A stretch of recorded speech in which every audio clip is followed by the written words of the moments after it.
we started. Oh. And I was like, you were in your own little bubble in our bubble. yes. Yeah. That's a wild bubble inception right I was there. all hopped up on Red Bull, and I was like, oh boy, here we go. Let's go. I saw what was going on. I go, I'm just going to be Vibs. Vibs is just going to be Vibs. I enjoyed you today, by the way. Thank you. Yeah. I was trying to follow the along with the Pat saga of you like trying to get connected. I thought that was funny. I got to listen to the show for the first time. It was cool listening to you guys. I enjoyed it. There were a lot of dumbass comments coming out, obviously. Of course. But I was enjoying listening though. Every time I called in Gonzo, he'd be like, Pat McAfee show, fuck you, Gonzo. That's exactly how I would talk. Fuck you, Gonzo. And he was like, oh, great to hear from you, Pat. I'll put you through. I was like, Gonzo, you sound so proper when you answer his phone. He goes, oh, I got to put on my white guy voice. I was like, what does that mean? I was like, I appreciate you doing that for the show, by the way. I think you sound very professional when you answer. But I assumed that you knew I was calling because it was the hotline. It was a different number. He was like, no, it all comes into the same thing. Yeah, he wouldn't let us talk to you during breaks because I guess if we talk to you, everyone can hear it. And I was like, well, that might be a funny gimmick if we just. So like whenever I have friends call in, like Gonzo's answering it as if Marco from Iowa's calling. Like if John Daly's calling, it could be Marco from Iowa. Like Gonzo has no clue back here. Pat McAfee show, how can I help you? I'm like, do you not know it's me? What are we doing? What are we doing here? No, I don't know. I sent Diggs a hilarious. I just answer the phone. I don't know. That's exactly what he sounded like. I sent Diggs a hilarious text because when I was on hold in the airport, he was like, "Oh, we got Gary and Pat on. I don't know what to do." And I heard him say, I just shook my head and I looked at the ground. I was like, "Don't know what to do. What does it even mean? Don't know what to do." Diggs got a promotion. And he got fired the same day. He was in a real spot because it was like pushing toward the end of the hour and the hard break, and you called back in, and they had just got Gary on, and he was like, I saw full panic in his eyes. So the Sirius app, mine was 7 minutes behind. My mom, that's what I was telling you, my mom will text me during the show sometimes, and she'll text me stuff that we talked about like 10 minutes ago. And yes. I'm like, what are you, like, I don't That's get what was happening. I started texting Foxy. I was like... Which turned into a great gimmick. Yeah. Yeah, I knew it would, though. I knew that's why I was excited. I was like, read this on air. Do not read it yet. Read this on air. And it was me telling Zito that he's full of shit. There's no swear jar. The deluxe internet on go-go in-flight, Zito said. He just says stuff. That's what he does. He just says stuff. You need the deluxe internet. He's like Diggs Light. Like, he just says stuff, and there's no basis to it. It just, let it eat, Zito. He had 10 people telling him that's not a thing, and he was just like, I'm pretty sure it is. Like, no. No, I did it last time I flew. He said when we flew to Minnesota, he did the deluxe internet. He was playing. He wasn't even on the internet. I don't think he was playing like a game on his phone. He uploaded things you missed early because he wanted to get home and play Fortnite. This guy's addiction is getting a hold of everybody. Did it go live early? It's live, yeah. 30. I mean, it was fine. Like everything was ready and good to go. But do you have the video of you going through the table? I do. Yeah. So good. I like on the plane. Our seats sucked. Like they aren't comfortable, but also it didn't help that my back was like half broken. Are you in pain? I'm stiff, but it doesn't hurt too bad. Vibs took a bump through a table last night for things you missed. If you want, Nick did a choke slam through the table. It felt real good. I'm not gonna lie. Nick came in full heel. JR was there. Jim Ross was calling it. It was awesome. Everyone did a perfect job. And Zito set up the cameras and like filmed it and just did a perfect job with like cutting angles and stuff. Robbie took a head over heels bump and then Rip at the end. I could watch that last 3 seconds of Rip for the rest of the time. Where he puts the hat on him? Yeah, and then he... I haven't seen the video. I just... what does he do? You gotta see it. He just drops a line. He's a hell of a gimmick, eh? And then... An evil laugh. This evil laugh. Rip, what a human. Do you want to see just like the part where Nick comes in? Yeah. Okay, absolutely. all right. Actually, let me see the whole thing. Okay, here's the whole thing. The crunching of the table is the best part. Ladies and gentlemen, welcome to a special Tag Team WrestleMania edition of Things You Missed. The budget has increased. We have Robbie Barstool over here. And of course, we have our very own JR. Hit him with it. By God, this is Things You Missed with Rip Rogers, Robbie Fox, and Jeff Ibbert, oh my lord! And of course, we have wrestling legend Rip Rogers. But before we get to that gimmick, we first have to do this gimmick of selling merch. We have some camo Barstool hats you can buy, and also we have beard season hockey shirts because the playoffs start in 3 weeks, so we have to start plugging it right now. Nick Moraldo has his own show where he can plug his own merch, but I had to do it on things he missed. Fuck you, Nick Moraldo. Fuck your show. Back to my show, on the wrestling gimmick. You ready to do this, Rip? I'm ready, and I got a surprise. Thank you. Oh, yeah? A very big surprise for you, Jeff. What the hell? That's Nick Moraldo. What the hell is he doing out here? No.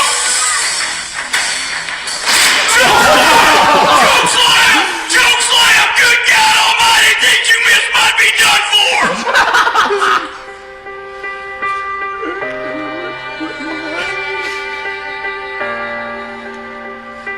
Nice gimmick, eh? That's the best thing I've ever seen on the internet, I think. People are roasting me because like my hands are moving, like I don't know what to do with my hands. I'm like, I'm about to get put through a table and I know it, and I'm scared shitless. Like I was nervous. They're judging you next to like Dolph Ziggler, like a professional Yeah. wrestler. Oh yeah, you fake ass. I'm Scared, Vips? I'm a 130-pound kid who just went through a table. Like I had a 2-minute like prep Man. session before it. Man, and the best was that was not the first attempt at that Nope. table. No. People forget. I walked in right before the first attempt happened. And boy, it was like he hit some springs, cuz he hit that table, boop, and it just dented, and it just slid back like 2 feet. He just took like a little ride on a dented table. That one had to hurt more than the one that cracked, I think. There was a dent where my back of my head hit off the table, and in the replay, I think you can see my head just bounce off the table first. Everybody, as soon as I got there, I said, "Tuck your head," and Rip was like, "What'd I say?" And like Rip like felt good, like that was like what he taught you was the tuck. I completely forgot to tuck my head on the first one, Yeah, and you that was a tuck big your chin. mistake. I don't think anyone enjoyed that more than Rip. I think he felt like he was back teaching class again. I'm surprised Vibert has not become an OVW wrestler yet. I am very surprised that you haven't made it down to old Ripper's whole office downer. I walked into the office today, and I looked up at the mezzanine, and I go, I'm going off that in a couple years at least. Yep. Eventually. The mezzanine is next. You're in a Jeff Hardy swanton Yep. dive off that thing over there. That's incredible. Today's been a wild day. Wild day, dude. Wild. What have you been up to?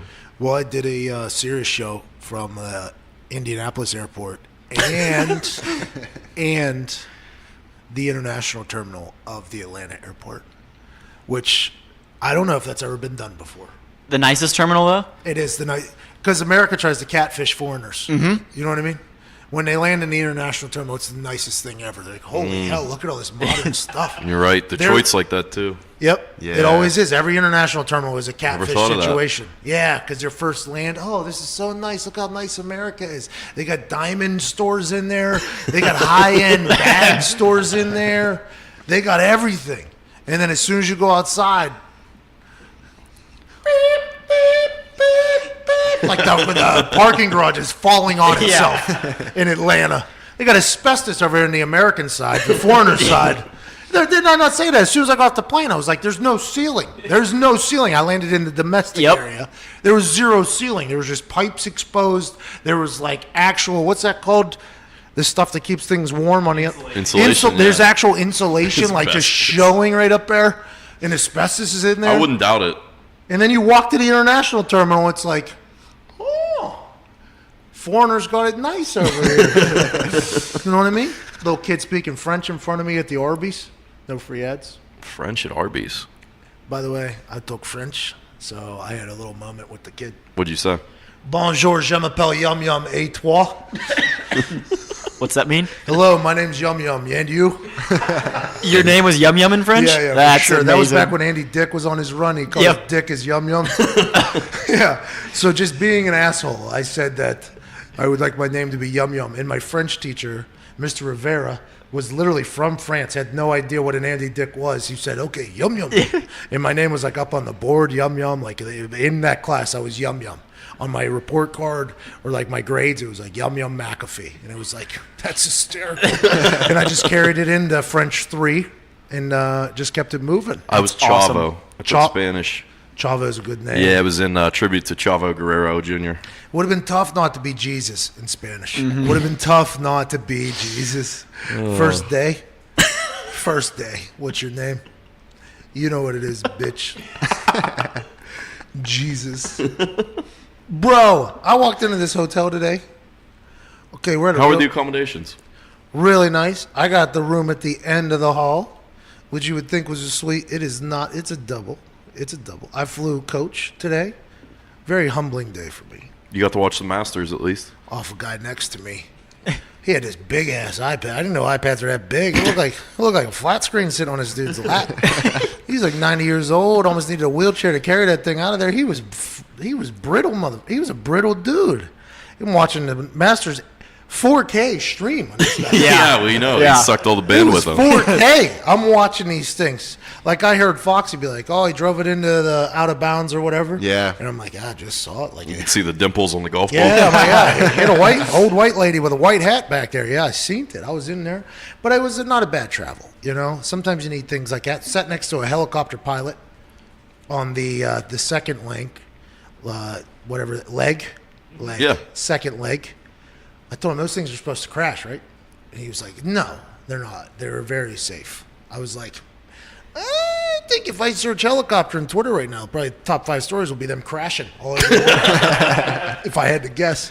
He was like, "Yeah, but usually if you're in there by yourself, you're in a good spot." He goes to the rigs and back. Oil rigs. Yeah, he flies things out to the oil rigs and back for 2 weeks straight, and then he has 2 weeks off. I just watched American Made on the flight down here. I loved it. This dude was a badass dude. He had these shit kickers on. That's their actual name. No swear jar there. He had these shit kickers on his feet, and they were all scuffed up. You know, he had like the denim stonewashed jeans on, big belt buckle. Playing the part. Threw his bag in. I was sitting on the window. He was in the middle seat. He throws his bag in. It bounces up, hits the back, and bounces down, hits the floor, and it's like a poof.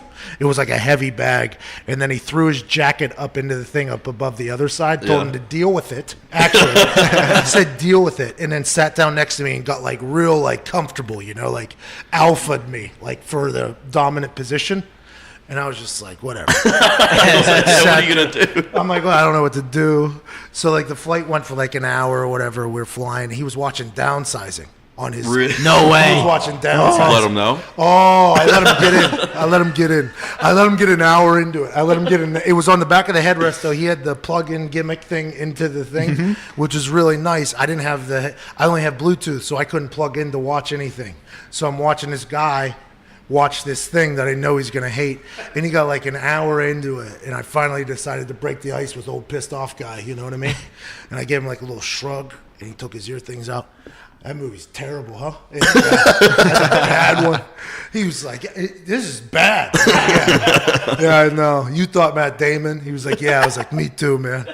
Great boots he got on there. And he was like, thanks. And then we had a full conversation for the last 30 minutes. Hilarious. Yeah, we became buds. He told me if I wanted to fly out to a rig, give him a call. I was like, I'm not going to crash on a helicopter because, especially out there in the ocean. No way, I can't swim. I hate water. Got a hole in my eardrum. I'm not getting in a helicopter out there. You're out of your damn mind. Especially with a guy who just throws his bags around. You care about nothing. Yeah. He cares This guy about cares nothing. about nothing. I told him that too. I said, you care about nothing, bub. You walked in here pissed. You told that people over there to deal with it when you threw your jacket. He was like, oh, Zoe, I got to go to work. On the way home, I'm much happier. I'm like, yeah, it's all our fault. It's all our fault. That's right. I humbled him a little bit. So then we land in New Orleans. Mm-hmm. I got a rental car. Oh! What'd you get? Oh, no. Before that, a majestic moment happened. Majestic. So I checked my bag. We're staying for 4 days. I got to Right. get suits. I need a lot of shoes. I packed my bigger bag. It's a Nike bag. I got it at the Pro Bowl. No big deal. I wasn't a Nike player. I wasn't a Nike athlete. Nike gave me a bag at the Pro Bowl. Adidas gave me a bag and Under Armour. And then they all offered me, like, no money. So it was just like, I'll take all your swag, though. Thank you so much. why not? So I get this big Nike bag. It's a tall one, taller than any other ones. I'd say it's like probably 4 feet tall. And it's a roller, okay? You put the suits in there? Suits were in. No, I carried the suits with me. Okay, good. In the suit. In a suit bag. In the suit bag. Good. Proud of you. But I had to squish it under the thing because I was the last person on the plane, so there was no room above the thing. So I had my feet on top of my suits at one point. I was like, there's no way this is how it's supposed to be. There's no way. They're covered. You're okay. But I was doing like, you know how whenever you're at an away game and you're grumpy and you hover? I was trying to do that with my feet over the suit in the airplane while sitting real tight quarters. It was a workout on the good hip little workout, flexors. yeah. It was. I was getting real winded. How long is that flight? Well, they were each like an hour and Yeah. 15, hour and 30. So it was a long time. I was crunched in. Yeah, you had to crunch like an hour 15. Yeah, it was tough. It was very tough. One of my old teammates was sitting first class while I walked by him to the back. You know what I mean? That's rough. Real peasant look. Like, yeah, see you in the back. Oh, you're in the back? Oh, okay. Yeah, free flight though. Was it? I thought it was free. It wasn't free? I could have stepped on my suits and ruined them. Those could have been pretty expensive flights back there in the back. You know what I mean? Did you tell your teammate, yeah, I'm going to get the deluxe Wi-Fi, though, so it's no big deal? No, so I checked that big bag. Yep. Right?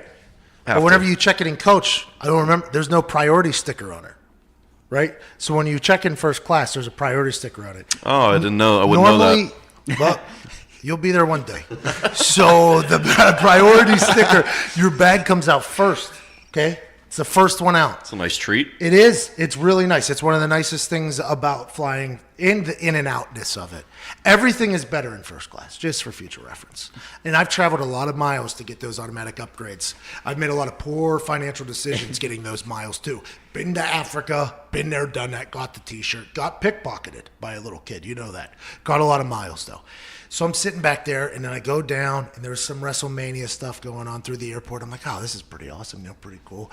This is real nice. I go all the way down to the baggage claim. It says baggage claim 13, and there was 4 flights that were all compacted into one flight. Mm-hmm. So there was like a Korean Air flight that was on this particular flight from Atlanta. There was a Delta connection. There was, there was like 2 other international connections. So everybody basically from all these other flights just connected into this one to get to New Orleans. So like it was a bigger plane.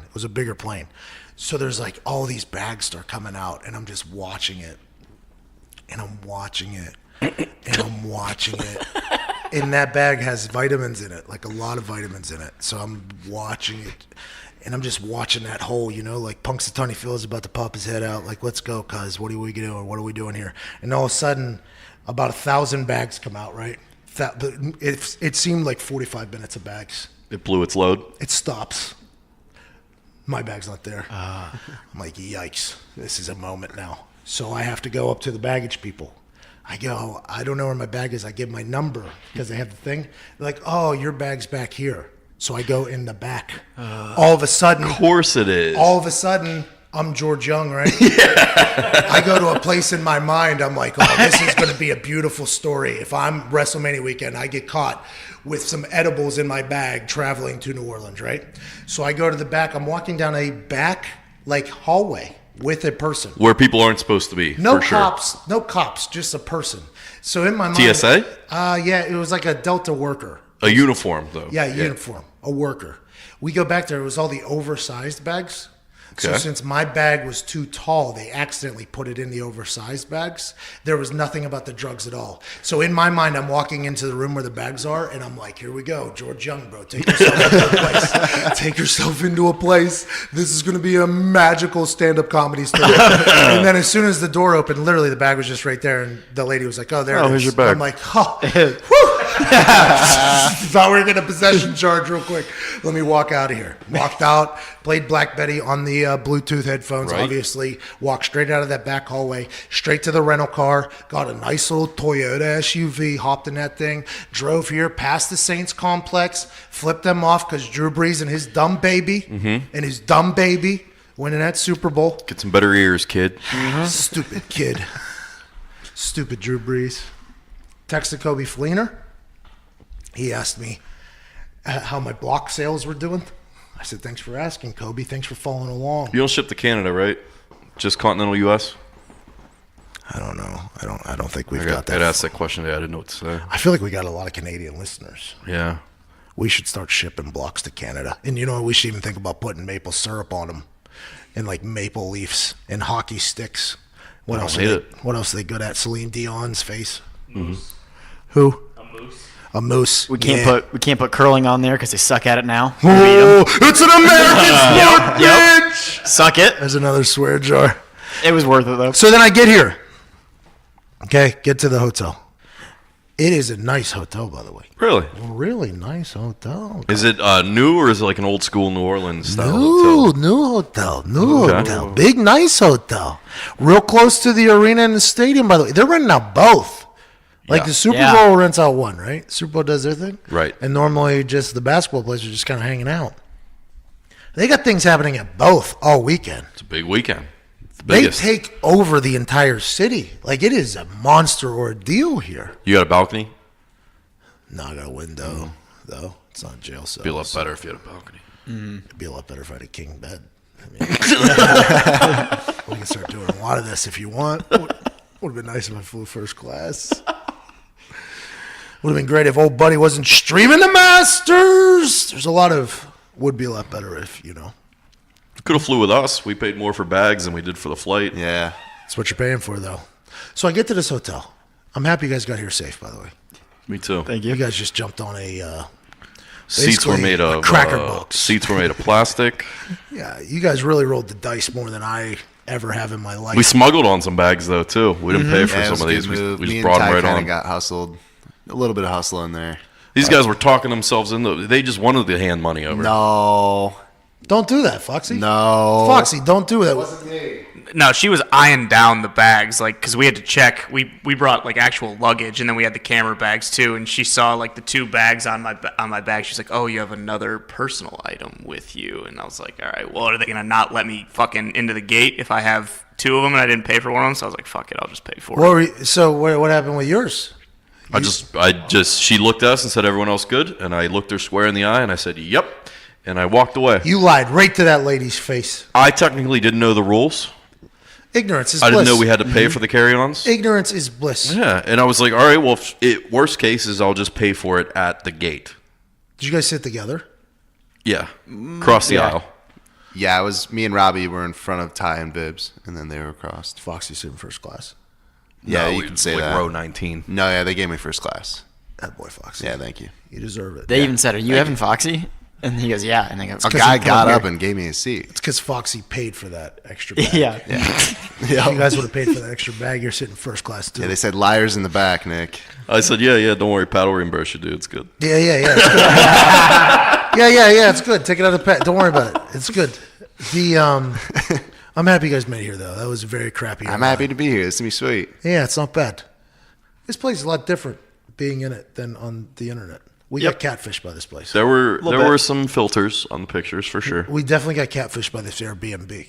This is an apartment with a high ceiling. Yeah. That if you stage it right with the right photographs, you I can like make- these high ceilings though because I'm tall, you know. Yeah, you are. I saw a girl shoot her shot at you today, by the way. The Frito girl. Frito chick. That's right. She did up out of nowhere. She's just shooting her shot at the old Nick guy. Most people hate Nick.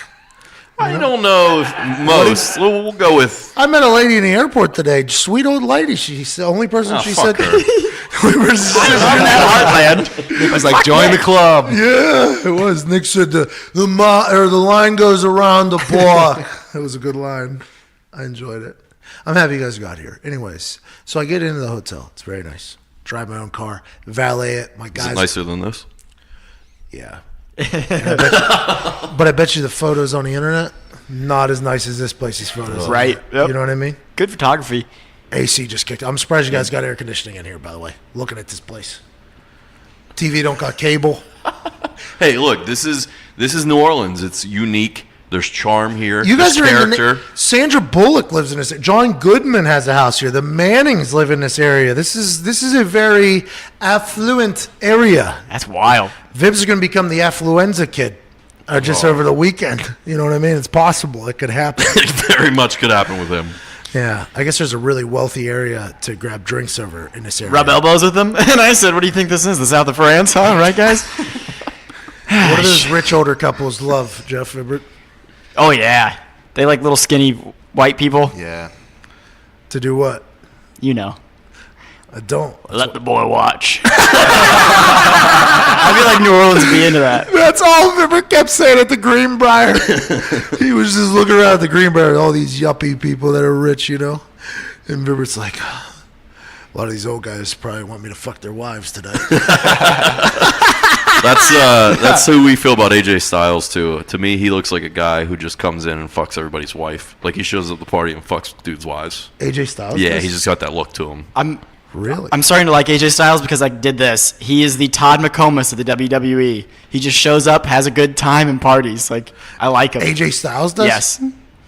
This In my is head. in his mind, yeah. In my head. They're just the same in my head, person he to me. fucks everyone's wife. Todd McComas and AJ Styles in the ring are both just incredible. Yeah, they're just like, they're pretty good athletes. No, you said that they're both elite athletes. I regretted saying it after. I regretted it as soon as it left my lips. So I check in this hotel. Okay? And? Are you checked in yet? I'm checking in. Old buddy, obviously, they have my name spelled right. WWE. Did the guy pronounce it right? Absolutely not. Ohujan was his name. Ohujan. Ohujan. Oh, Okay? it's like Elijah Wan. A Hujon. Akeem, Yeah. you're talking about. Yeah. I'm talking about Yeah. Ohujan. A Hujon. You same guy. You know it. Ohujan's got a good tie. Okay? Good guy. Good fade. Everybody has good fades down here. There must be a New Orleans fade somewhere around. We should think about checking out. Probably a good barbershop. Let's not film it. Yeah, Let's not film it, though, because we don't need any lawsuits coming in. I know a good bar that we can get a shot, a beer, and a haircut for like $10. You know a lot of bars down here, by the way. I heard a story today on the Sirius show that is a bar that you went to. Yeah. Yeah, some things happen there. It was a birth canal geyser. Vag Geyser. I like that. The You fresh said in maker, the yeah. text. I butchered it. What I said Vag was, Geyser is what you called it. it was Vagigeyser. Yeah, that the I threw me off. You spelled it V-A-G-I Yeah, and there's then or Geyser. Vagigeyser. One of anything. Vagi- I didn't know what you had there. The Jai Geyser? Well, I was gonna say Vageyser or Vagizer, I like Vagizer. but I didn't know how he would. I didn't know how to write it for him to spell it, so I actually backed off the name. If that, believe it or not, at 31,000 feet, that happened. I think we stick with Vagizer. I think that's a good one. I like that. So I would have had to spell it with a J, probably. I would have had to spell like what people should do with my name. Right. Is they should spell it out next to it. I should have done that for you. That was a wild story. We will not be heading to that place this weekend. But Deal. So I get to this hotel. Ohujan obviously asked me my name. So I just start spelling it instead of saying it because I don't want him to type in M-A-C. So I go M-C-A, and he goes, Pat? I'm like, yes, that is me. He goes, Mr. McAfee, this is what you do. I'm like, yeah, you listen, Alexa. You know what I mean? This is an Alexa situation. Carson Daly situation. Now I got Ohujan with a good fade doing this to me. So I didn't even correct him. Because I'm just trying to be polite to everybody. I feel like I'm at the Senior Bowl, by the way. When you check in the WWE thing, like at the Senior Bowl when you're in a hotel, anybody could be an NFL representative. So you just better be nice to everybody. Like, I'm Good checking idea. into the WWE hotel. I just assume Vince McMahon knows everybody in there, right? So I'm being overly nice to everybody. He calls me McAfee. I'm like, thank you, Mr. Ahujan. And he says, that's not correct. It's Ahujan. I said, sorry. It's McAfee. And we have this little give and take. Now I'm like, I ruined it with the WWE because I just got into it with the guy at the front desk. He's a plant. So he gives me 3 cards, three keys. I was like, I only need one. He gives me 3. I'm like, thanks, man. Slide him back one. This one's for you. I'm joking. I take it back. Fist pound with Ohujan. Now all of a sudden we're in good graces. Thank God. If he's talking to Vince McMahon, we're in a good spot. To get to the rooms, you got to go up 2 escalators to another floor, walk through that floor to get to the guest elevators. I was told to meet at a Starbucks. So I meet at the Starbucks. I have all my bags. I sit down. I'm meeting Michael Cole at Starbucks. It's the first time I'm going to meet old buddy. He's texting me. He's in a meeting. He'll let me know when he gets a break. I'm like, I'm just hanging out at Starbucks. You let me know. Do you want a coffee? Good move. He goes, yes. So I'm getting Michael Cole's coffee. What did he take? Venti Black. Nice. Nice. One of Power the move. most gangster things I've ever heard in my entire life. And I'm just sitting there waiting. And this particular Starbucks, they were calling out all the orders. Like screaming them out, name and order. And there's a lot of people in there. Gold Dust is sitting in there drinking a coffee. Right back here to my left. The dudes from the Revival, the one guy from Revival is sitting right back here getting his coffee. I forget who else. A couple other people walked in. And the lady goes, Pat, latte for Splendors? I go, lady, let's keep it down. Lady, please. Let's have a little couth here, huh? For both of us. I take that. They already poured his coffee black when I ordered it, by the way. As soon as you order, you get the coffee black, just venti. I go sit in a corner by myself. Coffee black, ABA All-Star. The alley-oop. The alley-oop. Damn near invented it. Well, Jackie did with his mom. But coffee black was obviously a big part of the alley-oop. Took it to the NBA. Mm-hmm. Bang. The alley-oop. Yeah. So I'm sitting in the corner, plugging my phone in, waiting. I get a text that's like, hey, don't know when this is going to happen. I'm like, cool, I literally have nothing to do. You guys were still probably waiting to get on your cracker box of a plane to get down here. And then all of a sudden he's like, oh, we just got out. Okay, so he comes down. Michael Cole comes down. We sit down. I give him his coffee. We start having a conversation. He gives me all the information. I start asking him a lot of questions, right? I have questions. I'm like, listen, I know you're probably a busy man, which he was. He talked about how he had meetings. I'm like, do you want me to like have certain angles on Saturday night? Like, do you want me to like push some people not? He was like, absolutely not. We watched your stuff. Hunter and I watched your stuff. We just want you to go and just be a fan and have fun. Gotta love that. Do you know what they watched?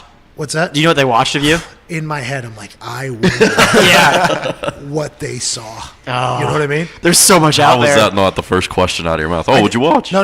No, I didn't want to start any controversy there. I was Gotcha. just like, okay, sounds good. I was just happy. He was so cool too. He was very cool. And he seemed like genuinely happy that I was there, if that makes sense. Like he seemed genuinely happy to have me. Like He's trying to suck you in. I hope so. This is a monster. They have 2 arenas here. They have 2 arenas this weekend. Then we started talking about their business. We started talking about the network. I'm like, you guys are giving away the WWE network for WrestleMania for free? He's like, absolutely, giving it away because this is a big part of our content. He was like, so hopefully we just get, I don't know, we get 30 to 40% of people who stick around afterwards. We'll be in a good spot. And I'm like, man, you guys must be doing pretty well with this $9.99 a month. And he was like, yeah, that's the backbone of our business right now. It was the network. We push it a lot. Yeah, we're enjoying it a lot. I'm like, and in my head, I just started doing calculations because of how many people they said were going to be watching me and then how much they're talking about. And in my head, I had a moment where I was like dumbfounded. I'm like, you guys are rolling in money right now. They sell out 2 arenas this weekend 4 times. Yep. And that's not even... That's one weekend. That's not even merch. That's one weekend. They got 52 weekends. Then they got Monday Night Raw, Tuesday Night house shows for NXT, Raw, and SmackDown. They got that network. They got merch. They're making movies. WWE is what every business is striving to be. It is what every business is striving to be. And I even told him that. I was like, WWE Network is what every network's going to be in like 3 years, 4 years from now. Didn't they get kind of crucified when they launched that network too? I'd assume. That's what, like, anytime you blaze a trail. You know that, Robbie? Yeah. Robbie Fox is here. He's been sitting in the corner writing a blog. They kind of did, because, the pay-per-view model, everyone was like, why would they switch from that? It goes from $60 to $10 a month. He said some people still pay pay-per-view. They do, which is the dumbest people on the planet. Well, I said that to him. He didn't say that. He said, we saw people buying pay-per-view. I was like, those are the dumbest people on earth. The WWE Network was like a long-term plan. So, like, for the first few months of it, they were losing money. And then as soon as it hit, like, 1 million, I think, then they were in the green. And now they're, like, way in the green. Yeah, it's what everybody's going to do in the future. Everybody's going to be ESPN's doing it now. They pulled out of Netflix, and they're just going to start straight streaming all their stuff. Everybody's going to do it. Yeah. CBS started it. They have that 24-hour. CBS has a 24-hour thing. Vince McMahon. I told this to Michael Cole in hopes that it would get up. I've talked on different. I don't know if it was on this show or Sirius or whatever. But whenever we knew a guy like would run information up to the GM, like he thought he was smarter than us. No, cuz. Like, we're going to send information up to the GM through you. Like, yeah, we got it. So, like, if anybody had any things, I'd be like, yo, we got the guy, blah, blah, blah. You got anything to say? Yo, we're getting sick of this practice schedule. Got it. Bang. Okay, let me go lift with this assistant strength coach real quick. I had a lot of guys talking about just how terrible. Yeah, I mean, I'm having a good time, but it seems as if a lot of guys, they were talking in there, man. I was interested. He thinks he's getting the inside scoop, So he thinks he's some genius, and then he runs it up the ladder, and then all of a sudden we got like no more 2-a-days, and Chuck looks like a hero. Like, guys, I think it's good. Maybe we cut back just a little bit. It's like, yeah, you're right, Chuck. Yeah, you're right. Yeah, man. Like, yeah, that came right from us, bro. we were sitting in the team. Yeah. Good idea. Yeah, good idea. Let's see what else we can get, boys. It was funny, but I was hoping, and I almost told Michael Cole that. And I'm not saying Michael Cole's that guy, but I was like, hey, why don't you tell Vince McMahon that like a lot of us like very much appreciate his genius. Like I think you should let him know that. And this is not me trying to get a job past this weekend, because who knows what's going to happen. When I dominate on the pre-show, it's probably going to happen anyways. But this is me saying he is an underappreciated genius, that guy, because he's a bad guy publicly. Yes. So it's like, it's hard to appreciate a genius who's an evil villain. That's his character. Tell me about it. In both wrestling. Oh, yeah. Yeah, you and Vince McMahon, dude. So I have that conversation with Michael Cole. It's really cool. There's a couple other. Heath Slater came in. Then Kevin Owens walked by. Then one of the Usos, went up the escalator that you could see out of Starbucks. I'm like, man, everybody is. Oh, yeah, I guess everybody is here. Yeah, this is where everybody is. So to get up to my room, I had to go up the steps, up the escalator. And while I'm going up the escalator, I'm getting off. Bad guy. Right there. Scott Hall, right? Yeah, I saw your tweet. So I stick my hand out. I go, Mr. Hall. Mr. Hall. I go, Pat McAfee. And he goes, nice to meet you. And I go, yeah, nice to meet you too. He goes, oh, aren't you doing something this weekend? I was like, yeah. I was at the pre-show. He's like, welcome to the family. And he gave me like his big handshake. And he like, to the family from the bad guy. From the bad guy. Unbelievable. From Scott Hall. Full handshake. Had a toothpick in his ear. The whole thing. It was awesome. I was like, oh, thanks, man. That's really cool. Yeah, thank you. And then I like just went to walk to my thing. I was like, yeah, I got a tweet about what just happened. I mean, there's a gif of me doing the Scott Hall on Monday Night Football, which is how our relationship started on Twitter. Now I just met him and he knows that I'm doing. Like, it was a pretty cool situation. You know? I blogged about you doing that when I was running my own blog in high school. Yeah. And that was like the first time I ever saw Pat. I was like, this is my favorite player in the NFL right here. So it was right in the middle of, so I'd been celebrating at this point for like 3 years in the NFL, right? Just nobody knew, because either they wouldn't show it on camera. They cut the commercial right after a punt happens. But I would always do like a hilarious celebration, either with my teammates, like we would set it up like with my defensive teammates. Like it was a touchdown celebration. I was doing them for years. And then Marquette started doing them. And it started getting hype, you know? So like then people started finding out that I had been doing it, but they acted as if I just started doing it, which was, I mean, it's cool. Marquette's my boy. Let's keep it moving. So they were keeping the cameras on me a lot longer, and that was at like the tail end. It was just like perfect timing for it, right into like commercial break too. Gruden did not love it though. Gruden did not love it. The only problem there is it wasn't Sunday night. Tariqa would have gushed over that. Oh, my boy Tariqa would have loved it, and Collinsworth. Yes, Collinsworth likes me too. Because on Pro Football Focus, I was that dude, and that was his company. So it was like he knew that I could be the way it was. But it was a cool moment, because Scott Hall was like, he's the one who was like, thanks for the shout out, Pat, or whatever. Yeah, it's unbelievable. Yeah, and I saw it at halftime.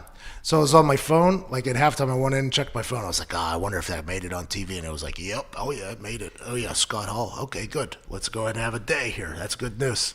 Little one hopper, too. Little low snap cut. So that happens. And now it's time to walk to the other side of the hotel to get to the guest elevators. To do that, you got to walk past this bar that's like just for people staying at the hotel. This bar is just littered.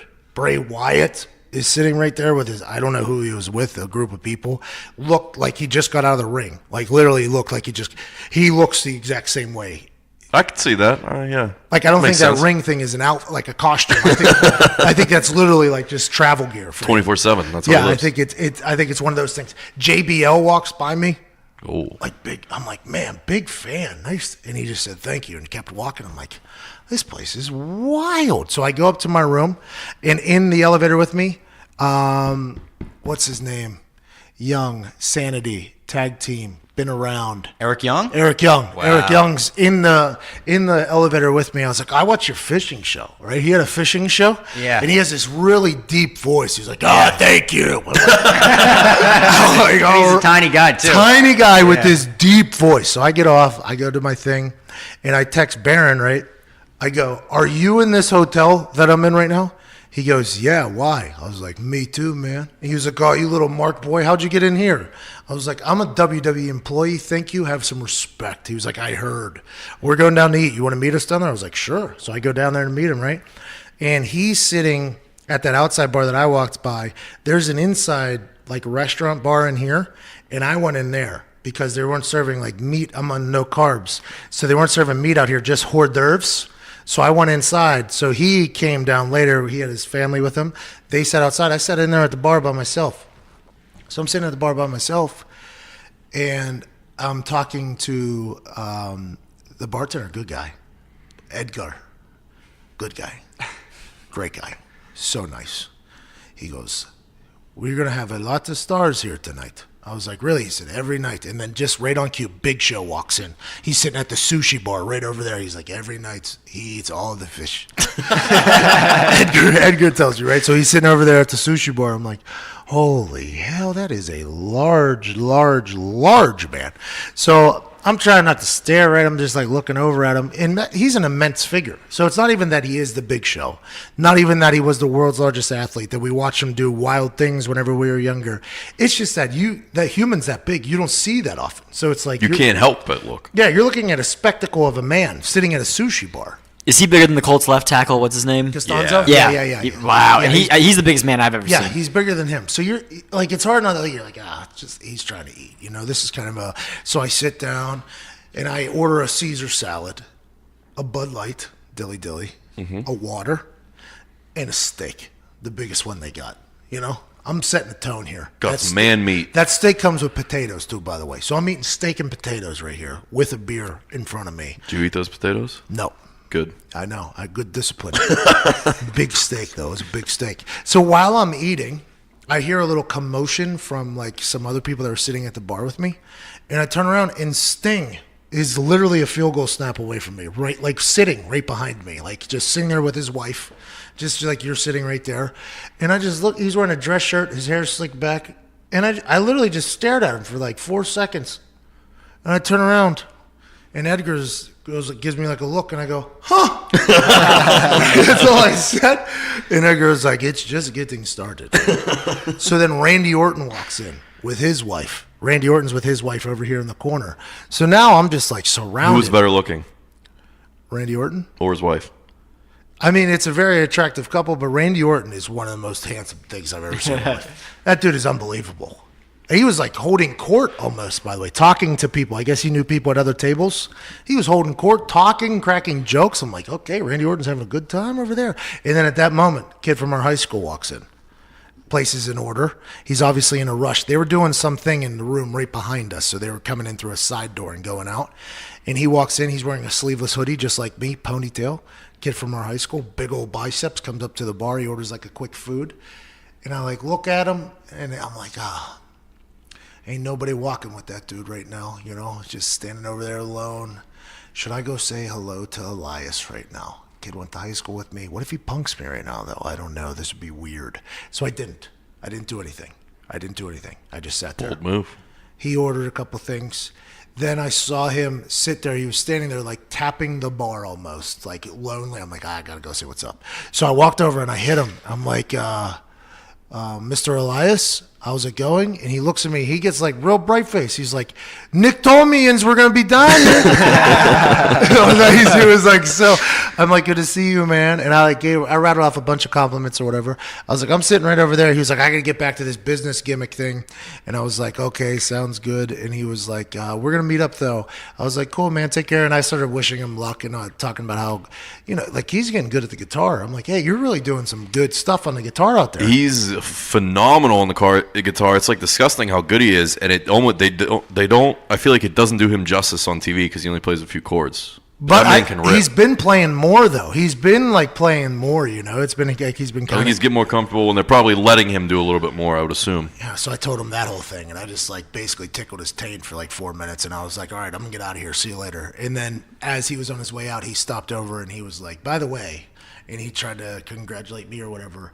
And like as soon as anybody starts doing that, I pivot directly back to a compliment to them, and they hate it. And that's exactly what happened. He was like, by the way, man, you're doing such good work. I was like, I know. I wish I could just learn to play the guitar a little bit, sing in front of just thousands and thousands of people in Madison Square Garden. And he was like, I hate you. And he just walked away. It was a good conversation. So then we're just hanging out. I order my steak, Paige and Nia Jax came in. They were sitting in the corner with their families over there. Then Adam Cole came in with his lady. Baby. Yeah, Adam Cole came in with Britt Baker. Yes. So they sat down on the side, and I think he saw me, or something happened, because I saw him look at me and go, "Hey," and get up and come over and talk to me. Oh, kayfabe, come on. We had a beef at one point. But I had so much respect with how he handled it and his athleticism. Him and Aleister Black blew the roof off of the NXT Indie, by the way. That match was incredible. It was between those good. two. It was awesome. So I got a chance to talk to him. I told him that I'm on the pre-show, and I know he's got 2 matches. So I can set the tone on how people feel about you, Mr. Cole, baby. You know what I mean? And he was like, I heard that's all. He was so nice. And then he walked back away. And then I'm eating my steak. I moved the potatoes to the side. X-Pac walks in with a dog. Did he have the dog on the gimmick, on the baby gimmick? Nope, it was on a leash. He's got it on the baby carrier. He's got this little baby foo-foo-y dog that had a broken jaw too. I didn't know that. Yeah. It had a pink little costume on. Walks it right into this place. Walks it over to the corner behind where Mr. Orton was sitting. He's searching for somebody. I don't know if he found him or not because he just walked right back out. So it's like X-Pac walked in with a dog, and I just went. And I looked at Edgar. He is a dog. Are we allowed to have dogs in here? He was like, he's come in the last couple of nights with his dog, basically is what Edgar said. And then he walked out. I didn't want to stop him. He seemed like he was on the go. So then I go out. Baron Corbin texts me. He's like, yo, I'm outside at this one. I'm like, oh, I'm on the inside. There's a lot going on here. We just had a dog walk in here. I'm like, there's a lot going on here. I'll come out. So I went out and started talking to him. I was like, man, this is wild. I was like, Sting was sitting right behind me. You know what I mean? He was like, yeah, WrestleMania is crazy. It's whenever. And just as I said that, Dean Malenko walks by.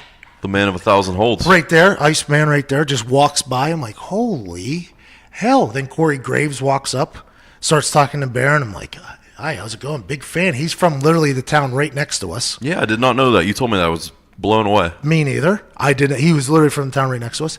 Then the monster among men walk by. Braun. And I'm like, whoa.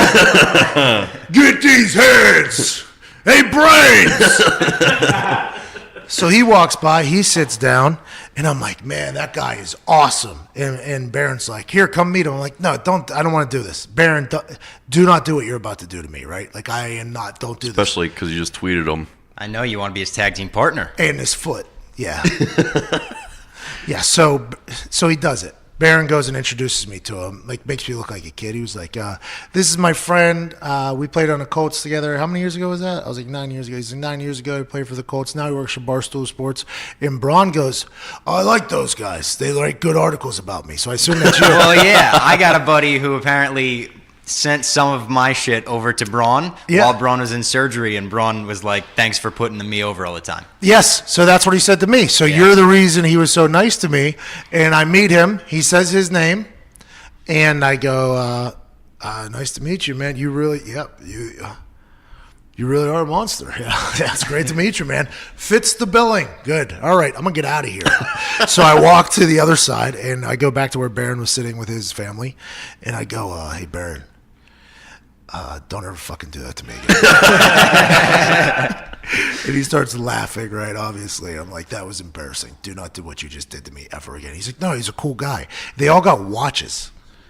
Like, the whole place loves watches. Like, they all have these big watches. I'm like, you got to get a watch. And everybody got these watches. I'm not a watch guy except for movement. No free ads. Yeah, we to get them on the phone here. But I'm not a big watch guy. They all got these monster watches. Braun Strowman's watch might have been 6 pounds. Was it a hubcap?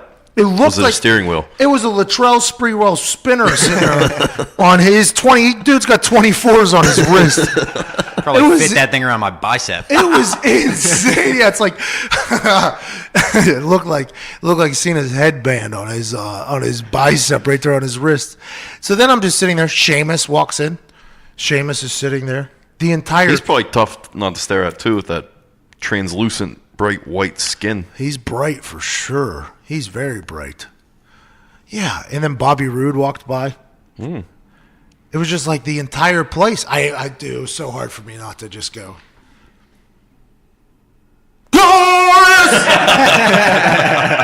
I didn't, though. I didn't. I held back. There's a lot of things I wanted to do. I had to get out of there. I was like, I'm gone. So as I'm going outside, somebody just died. That noise plays. You think somebody died? Well, could be. It means somebody's going to come kill us. That's probably a doorbell. I don't know. It's not. It's 9:30, so it's not my alarm. Send Robbie. It's probably one of them commoners.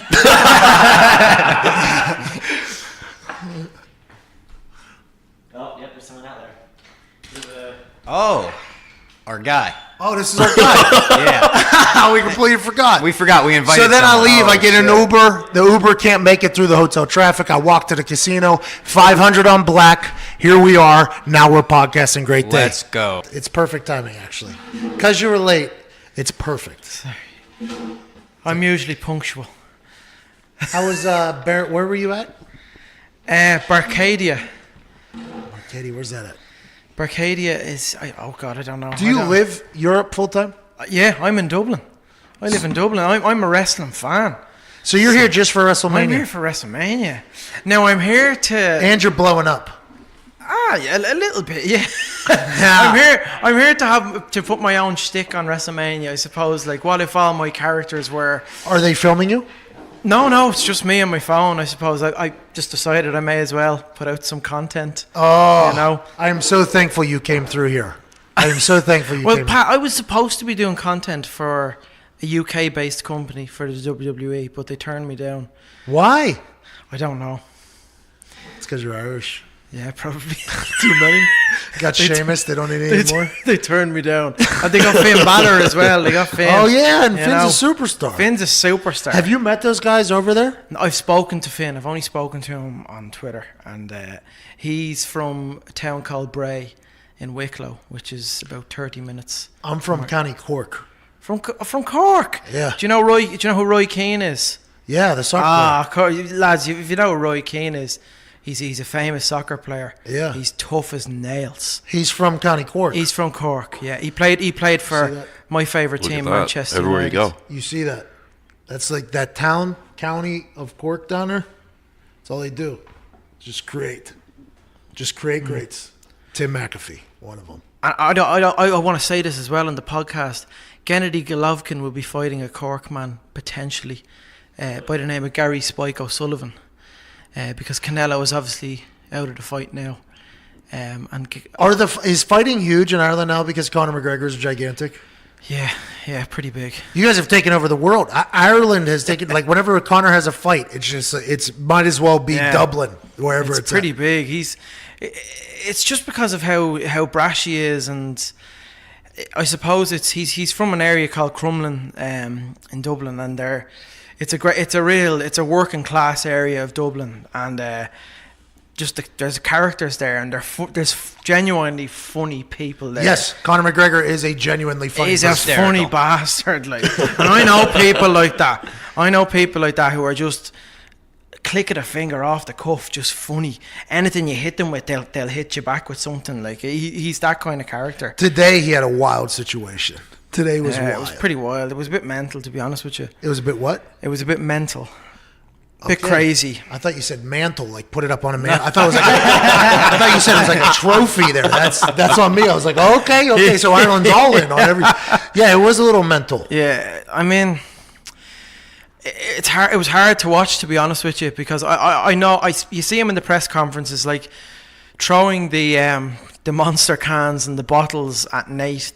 That was fine. That was quite funny. Yeah, because it was a part of the fight. But it keeps going from one extreme to the other, and getting into the cage of Bellator in November. He pushed the ref, right? Yeah. He threatened the ref. He threatened. He's like, "I'll see you in Crumlin." Like, he was like apparently trying to get the Irish Mafia on the ref, Mark Goddard, which was like ridiculous. Yeah, Connor's got to have cake though right now. Like, he must be on. He must be doing some good stuff. He must be on some stuff. Oh yeah.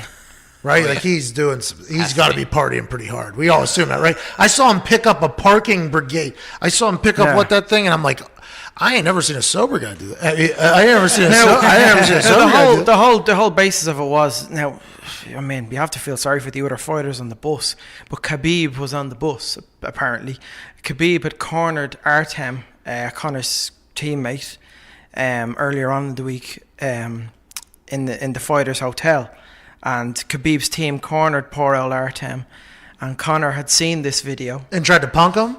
Yeah, They cornered him, tried to Went punk. I didn't know nuts. that. That's Connor what this went whole thing nuts. was about. Yeah, So went Conor nuts. wasn't in America. No, Connor No. flew in today. Strictly to Conor do that flew in to Khabib. today to do that.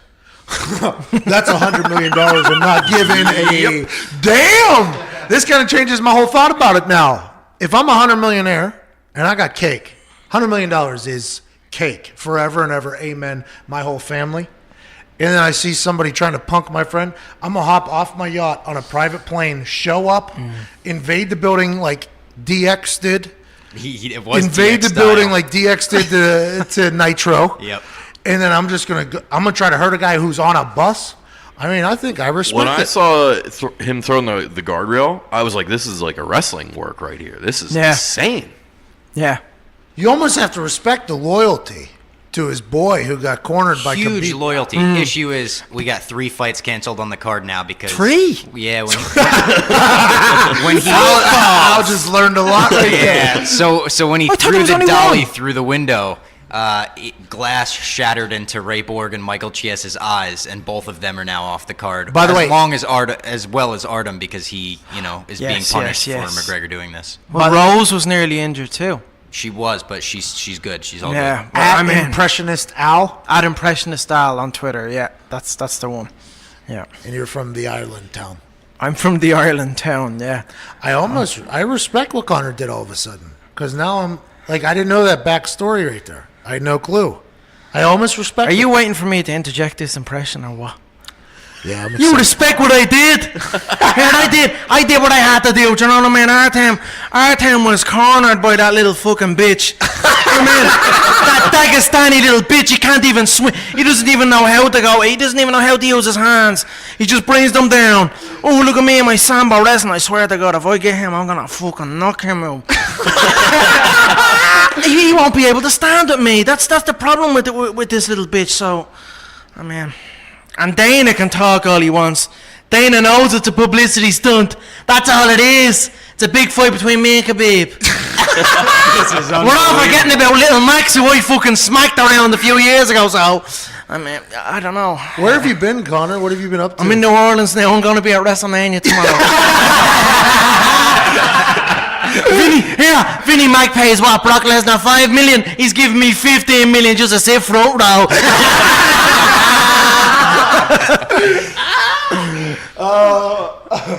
Where's Paul Heyman when you need him? I'd love him to talk smack to me. Oh my God! Fucking believable. Jeez, on a dime like that. The facial expressions too. It's a The whole podcast thing- you can't see. You I just- mean, his whole body moved. the whole thing. How long you been doing impressions? Since I was a kid. Now, obviously, the Conor one people would expect you to Yeah. be able to do because you are Irish. Well, yeah, but I'd been doing impersonations way before Conor came out. So what are the American standards? Are like Arnold Schwarzenegger? Somebody does that. They do Christopher Walken. And I don't do either of those two. No. So what are what are the European ones like? What are the standard? Oh, like the famous Europeans? Yes. Or who do you I mean, do? if you're looking from where I'm from, you're looking at the soccer impressions. You're looking at the likes of Wayne Rooney, David Beckham. Oh, he's a high pitch guy. Yeah. Yeah, well, David Beckham always talks like that. Incredible. Played for LA Galaxy, an amazing team. You got Zlatan. You heard of this new guy? Yeah. You know Zlatan? Zlatan was very famous. You know, a very famous soccer player who played for PSG. But now he is in LA. But the MLS is too easy. No offense to you guys. The league is too easy. It's like amateur level on FIFA.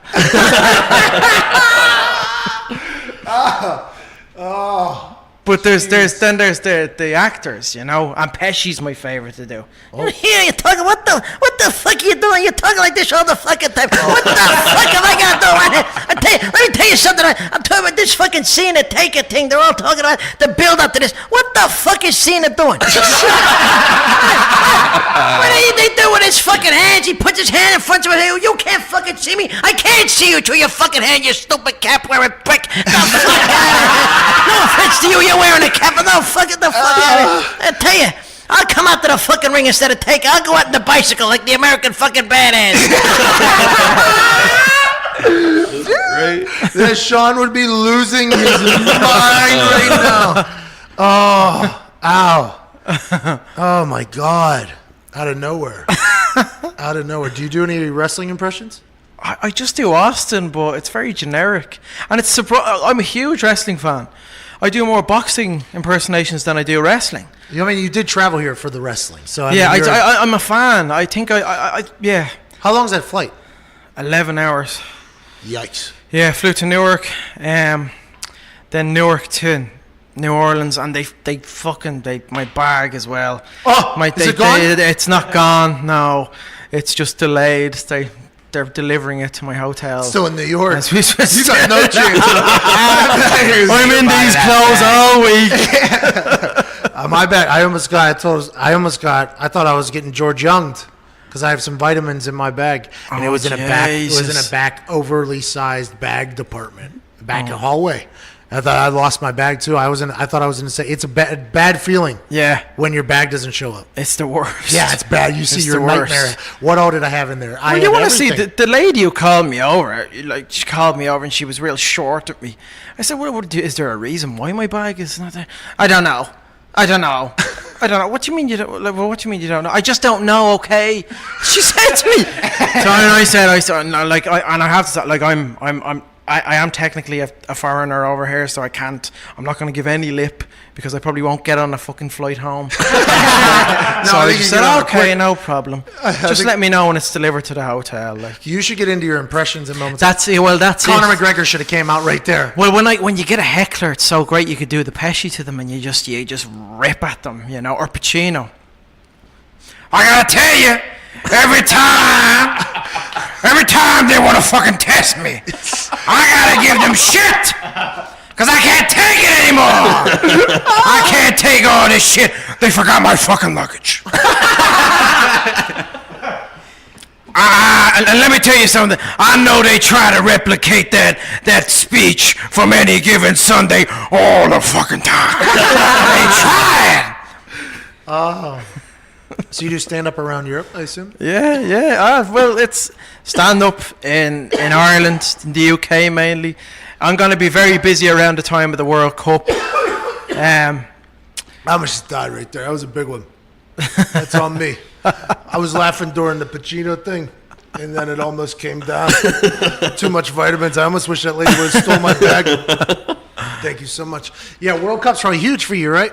Yeah, it will be. It'll be big enough for me, So what countries do best for stand-up comedy? What countries like stand-up? I've heard England loves stand-up comedy. Yeah, the English are very receptive. For example, I was doing my tour. I did a show in Belfast, which is in Northern Ireland, but technically Belfast it's a part of the United Kingdom. But it's so different up in Belfast compared to when you go a little south of Ireland. They're a bit tougher. I don't know if you heard of a sport. Have you heard of the sport Gaelic Games, GAA, hurling? Yes, I seen it when I was over there. Yeah, I lost my mind. What is it? Now, where your family are from, hurling, they're the most successful county in hurling. Where Pat's family are from, Cork. My family are also from Cork. My grandparents are from Cork. Hey, I like that. Yeah. Respect. But do you think our grandparents ever maybe drank together, like great-great-grandparents? Do you think they ever drank together? Maybe you're my brother, something like that. Maybe. I don't know. Maybe something is going on. I don't know. We followed each other on Twitter. Huh?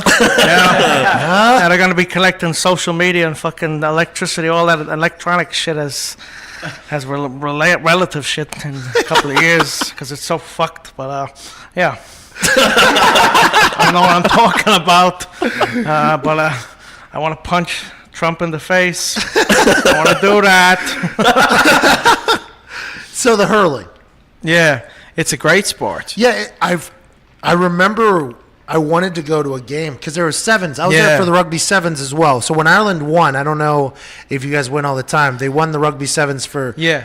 some O name was a legend. He retired after that. Brian O'Driscoll. Yeah, him. Yeah. We were celebrating that guy real hard one night. Yeah. Like real hard in Yeah. every bar I was at. So, and then the next day they were like, "Oh, you need to go watch the hurling." And I was like, I didn't get a chance to go, but it's a bigger field, right? It's huge. Yeah, It's hurling and Gaelic. Gaelic is kind of like the Irish version of soccer, except It's a wooden paddle, right? yeah, that's for hurling. Yeah, it's a wooden paddle, and it's like a baseball, except it's a slither. It's called a slither. The ball. That's an Irish. It's actually an Irish word. It's weird. A slither. Kind of like Harry Potter. I might use Snitch. that. I might Yeah. use the word slither.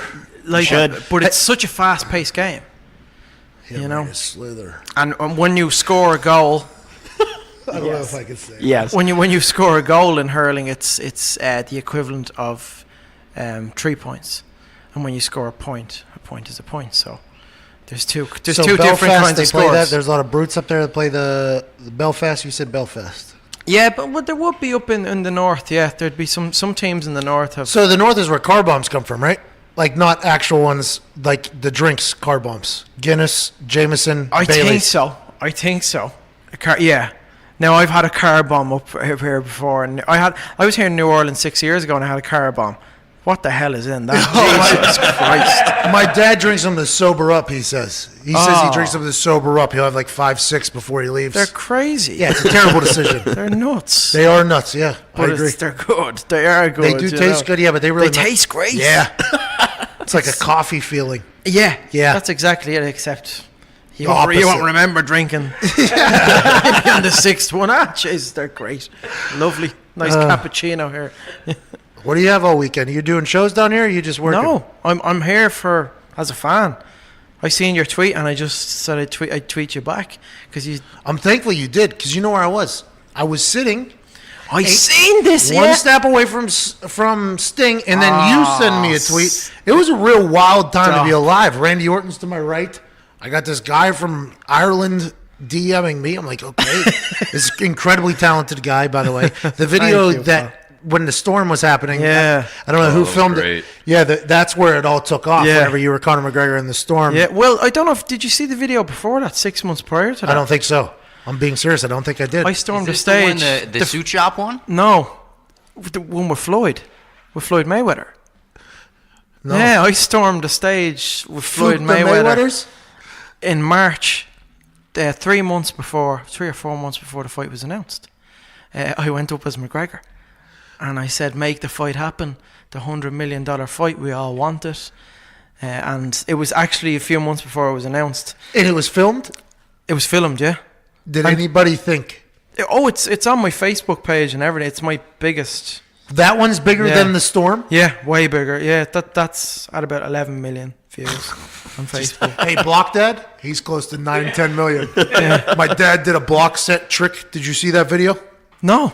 It was on Lad Bible, which I know you. Oh, lad boy. Yeah. Yeah, you Europeans love that. I got in a Yes. negotiation with them. A full-on. You remember that? Yeah, oh, yeah. Full negotiation live on Sirius with Lad Bible. For the video? Yeah, because they sent me a DM. They're like, we were wondering if we could use this video. We'll give you 100% courtesy and a shout out and all that stuff. I'm like, yeah, absolutely, it'd be an honor. I like what you guys do, by the way. Yeah. I respect and appreciate what Lad Bible does. They basically find every viral video and Yeah. they buy it and they own it forever, and it's good. I like what they do. So then they post it, and they don't mention my name. They don't mention anything. They just post it as their own. And I'm like, wait a The minute. Like, disrespect. like it happened less than 2 minutes after we talked too. Like the guy even gave his name. Like, hey, it's George, right? So now I'm talking to a guy behind Lad Bible. This is a relationship between me and George. I don't know who Lad Bible is anymore. I know George. I'm talking to George here. Then 2 minutes later, it's posted with nothing. I'm like, hey, George. I thought, what are we doing here? Yeah, that's Brilliant. That's Block Dad on Easter. And yeah. they didn't credit you. Well, the original post, they did not. Then I told them, like, hey, what just happened here? And they pulled it, and then they gave me a bunch. They were, like, very, like, overly nice. I was like, thank you so much, Yeah. George, for making... Because I think there might have been a miscommunication along the way from George to whoever was posting. Yeah. I believe there was a difference. So I appreciate what they did. That's only fair. You need to be credited. I may as well say I worked for a company in Ireland who shall remain nameless. But I worked for them for 6 months, and I produced content for them that probably accumulated over 100 million views. Do you want a job? Would you, would you like a? We work for a very similar company. I own an affiliate of a very similar company, Barstool. Like it would. Yes, Barstool Harland. Yeah, you should come work. Whatever. Oh, absolutely. Well, these guys didn't. We'll move you right into Indianapolis. We'll get you an Airbnb just like this one right here. Absolutely. A little bit of a catfish situation, but we thought this was going to be a bigger house.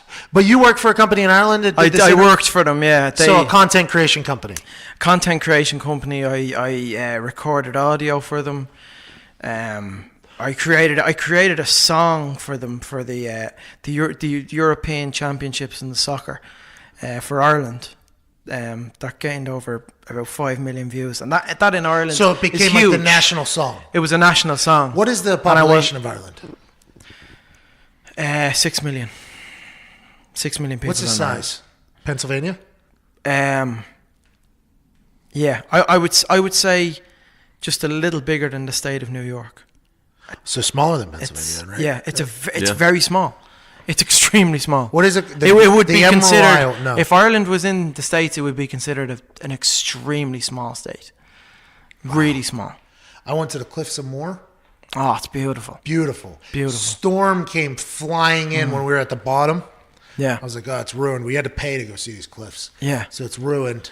It's quite scary as well. 7 minutes later, 7 minutes later, it was perfect. The weather was perfect. They were like, yeah, that's why everything's so green right there, because you just had a full tornado, basically. And then 7 minutes later, it was like a postcard of Ireland real quick. It was just beautiful. Yeah, and then that's Ireland for you. That's what they said. That's exactly what they said. And then the next one was coming in. I'm like, I've seen this act before. It's weird, man. We got to get down. It's weird that the weather in the country is strange. Like we had a massive snowstorm that came from Siberia a couple of weeks ago, and the country went into Siberia. Yeah. We got like the Canadian. They got Siberia like dropping down. Like it was tame compared to what you guys get in America, but the whole country went into lockdown. No, and I'm serious. And I'll actually, if you can get a clip up, there's a grocery store in Ireland called Lidl. It's a German grocery store, and during this massive snowstorm, these bunch of thugs, we could call them, decided to rob a digger, a JCB digger, and they destroyed the grocery store with the digger. Like, there's footage of this on social media. I remember seeing that. Okay. I don't know if you've seen it. A couple things I don't fully comprehend here. What's this guy talking What's a about? dog? A digger. A digger. It's like a heavy machinery. Yeah, but you said dogs. Heavy machinery. You said dog, like actual Thugs. Idiots. No, say the way you say it. Thugs. That's wild. That's wild. I love that. That's spelled the exact same. We speak the same language. Yeah. It's two completely Sorry, different yeah, things. it's different. No, Yeah, and you've been speaking your language longer than we've been speaking it over here for sure. Okay, so Facts only. six guys. Thugs. Yeah, thugs. Rub. They stole the safe from the grocery store. They brought the state up, maybe the safe up the street, maybe 3 or 4 blocks With up the the digger? street. Yes, with the digger, with a this crowd a crowd of 100 people around this, and they started destroying the safe, and it took. The crowd did? So everybody knew it was stolen. They were there, everybody, come on, get the money out, this is nuts, mental. Irish people just having a good old That's time. them destroying the. Shit. They're taking down a little right there. They took down the. It's like a full construction. Yeah. It looks like an IKEA just got taken down. That's the sign. Yeah. It's a. Yeah. Watch this. That's the safe. That's a big bad, safe. and that's bad snow too. You were saying it wasn't that bad of a snowstorm. That's a pretty bad snowstorm. Does it not snow? No, barely. Never Really? snows. Yeah.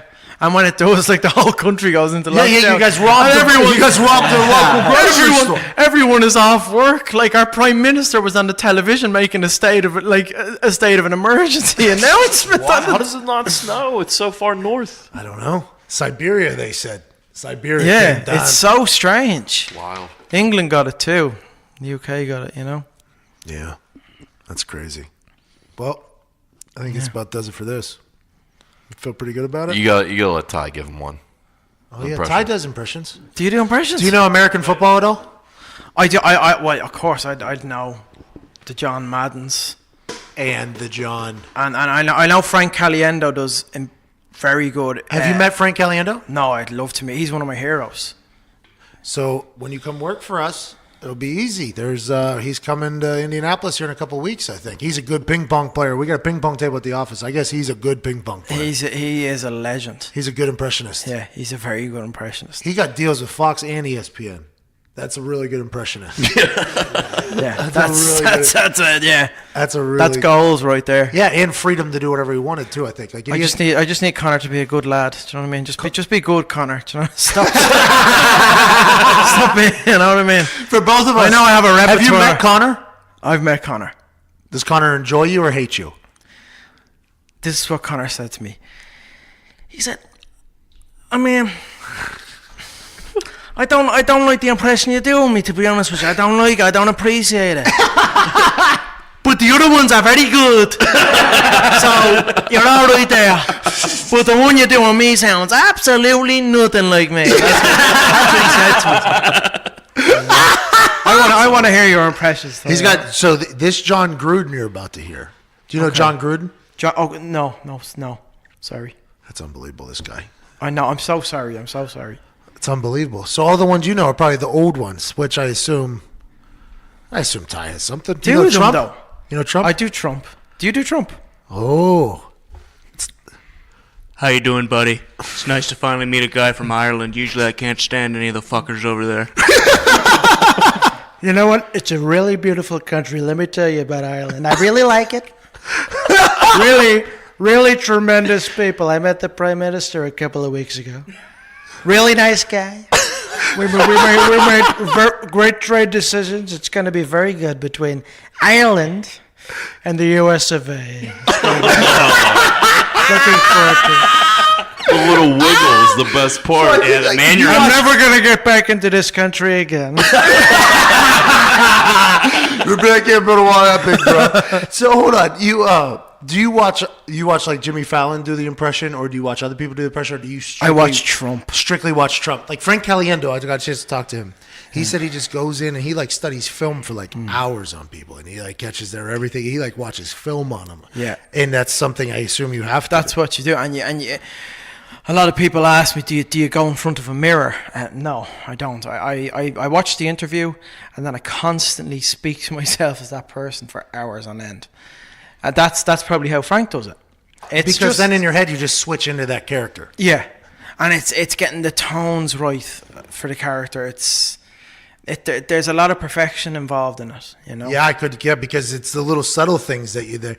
It's almost like the tones of people who do impressions might be deeper, but it's the subtle. Even Trump, when he's been interviewed, Trump slouches down in his interviews. You know, so he's very much, we're going to build a very big wall in Mexico. We're going to make very big progress with it. We really are. It's going to be a big wall on the border, and things are going to be really great. We've made really great strides. The stock market is great. Everything is great. He has his face. He's doing his face, literally doing it. But it's very much, yeah, like that. You know, you really have to. So you study film on everybody you do?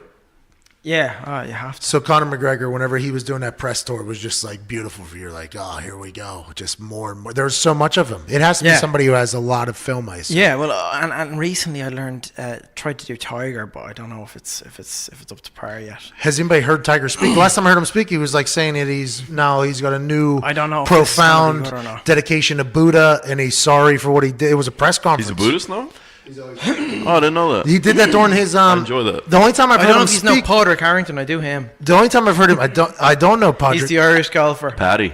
Tiger had that press conference though after the sex addiction, and it was all written out. After Tiger's first round today, they showed him all the shots he hit poorly, and you talked on that, and he was not very happy. I never hear him talk. That's what I'm saying. He's always miserable. I hear like him yell at himself. I don't think I hear him talk much. If you get a Tiger down, he's bad. Do you have a Rory? Do you do Rory? No, I mean, my Irish accent isn't that great. No, I don't do Rory, and that's a mad thing. I don't do it. Rory's big thing is always just saying like, well, I played okay today, but I'm looking forward to going to the bar and having a pint of Guinness afterwards. That's very good. He always That's brilliant. We have another Scottish accent in here too. I mean, this guy. It's Just say the only sentence you know how to say. At least let me comb me hair. It's so wild and bushy. Do you know what that's from? Do you know what that's from? What was it? Is it The Simpsons? Yeah. It's the only way he can speak in a Scottish accent is he has to say the Simpsons line first, and then he gets into it, which makes sense. Do you have any characters like that? From Scotland, I have the most famous man from Scotland ever. I don't know. Do you guys ever hear of a guy called Sir Alex Ferguson? Yeah. Yeah. Have you ever heard him speak? No. Oh, that guy. I would like to hear him. Oh, it's fantastic, great. Swimming, had a great team called Manchester United, won the Champions League twice. Cristiano Ronaldo, do you know him? He's a great player. Beckham? I signed him. Beckham? Beckham, I threw a football boot at Beckham, and then he left for Real Madrid, and that was it. You guys didn't get along, right? You were like, didn't he get was along. once your son, and then it all changed. Yeah, well, Sir Alex threw the boot at my head, and Victoria said, fuck this, we're getting right. We're going to Madrid. The weather was miserable in Manchester, so... Oh man, we're getting a full stand-up show right now. I'm enjoying this. This is incredible. You're really good, Al. You're good, man. That's awesome. I'm very happy that you would come on the show, by the way, because I assume in a couple years it's going to be very tough to book you. No. I mean, you're good. Impressionists that are really good do good, especially in the internet age. Your Pesci is fucking incredible, man. Yeah. So what we'll do with a lot of these videos is obviously we'll give you credit for it. Yeah. But we'll put a GIF of the person over your face that'll move, so now the people see the face and hear it. Yeah. Very interesting. Yeah. I assume fucking- that's what you do every day. I assume that's what you do every day. That's amazing. No, but it's incredible. The impressionists are incredible. People that can do that are. Well, it's funny because I don't do many Irish characters. I actually focus on, from an Irish standpoint, I focus on the international characters. Now my Trump gets lost kind of in the midst of everything because Trump is parodied every day by Alec Baldwin, by so many people. So it's kind of like during your stand-up shows, what do you normally do? I do sketch by sketch, so there a lot of improv involved. Really? Yeah. I'm an improv comedian. So you have sketches on stage? There's sketches. There's a basis to those sketches.